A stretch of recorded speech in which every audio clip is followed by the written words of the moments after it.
Hey everyone, welcome back to Joel's Books Review channel. My name is Joel, and today I'll be doing a book review by Dean Koontz. This book title is called Going Home in the Dark by Going Home in the Dark. So before I begin, this is probably my last video for a while because my sem is starting, my year 2 is starting September 20th, which is in 2 days. September 22nd, which is in next Monday.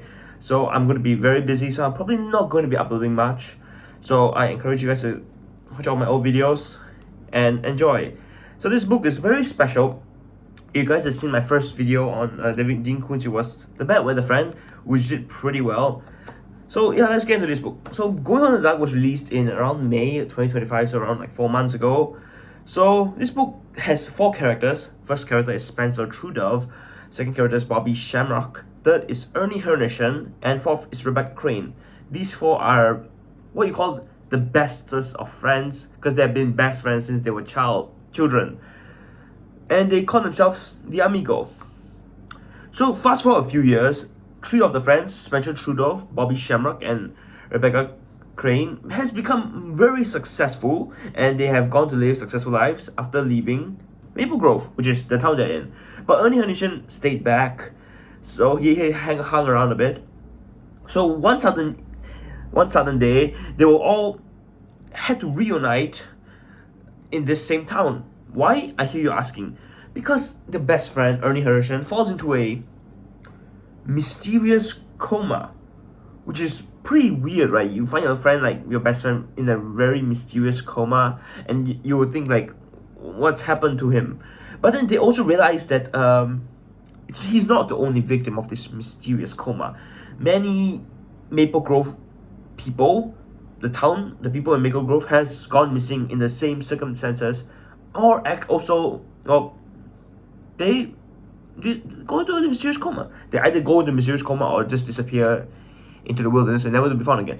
So this is obviously pretty weird. And these 3 amigos, they were like, what is happening to our town? So they also found out that this place is looking with very, very terrible things, right? So they have to discover something. So what did they discover? I hear asking. That the town has, as I said earlier, has a lot of people slipping into comas and disappearing, and someone hunting their memories, which is obviously pretty paranormal. But yeah, so the amigos are forced to confront what suppressed their memories. Well, because their memories were suppressed by this creature, their childhood, everything. Some of them were suppressed, so they can't even remember what's happening, right? So they're forced to have to confront it, right? Again, I'm sorry. So these are all tied to their present day adult stuff, and this is to confront it. They can save. They need to protect Ernie. So if they want to confront it, they have to protect Ernie because it might endanger him. So as they delve deeper, a deadly supernatural force threatens them as Ernie's condition becomes even worse. So from coma, obviously it's worse. He's like almost dying already. So it's like, oh wait, we gotta save him in time, right? So they have to go a lot of places to try and solve this puzzle on why he's disappearing. So they find out a lot of stuff, like this hotel. They went to this hospital where Ernie Hernation was. They took him out. Actually, they snuck him out of the hospital. But then he has his roommate Buzz. I think he was so weird, acting so weird. And then there's this one room, I think it was room 314, that I think was Bobby or Spencer that was really confused because they know that something is in there, but they don't know what it is. It's their memory playing tricks on them. So it's like, why can't they remember what is happening? So they have to confront these things, and bad things are happening. The town's unsettling reality begins to wrap. So this supernatural creature was going to destroy this town. So yeah, it's like, okay, this is like, what you say, this terrible creature is like playing like the devil and it's trying to take over this world that God created, right? That's the issue here. So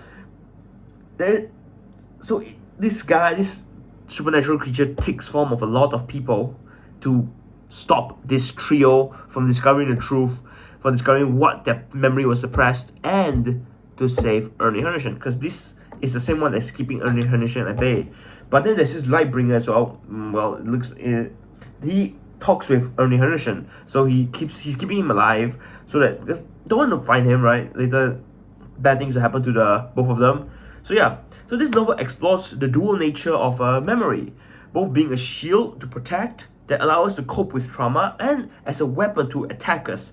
So like, yes, this Dean Koontz wrote this book as it's a very amazing book by him, because he showed us why memory can be both bad and good.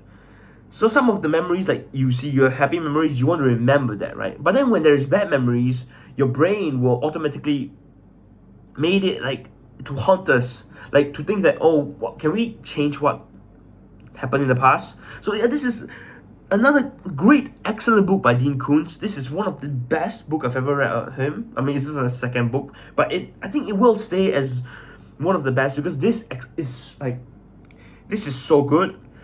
Unlike the Bad Weather Friend, that Bad Weather Friend has some humor in it. This one also has humor, but this is more towards the side of why memory is good and bad against us, which is pretty good to the real life situations. So Dean Koontz really put it to real life that why memory isn't, like, bad memories should be suppressed from our memory from good.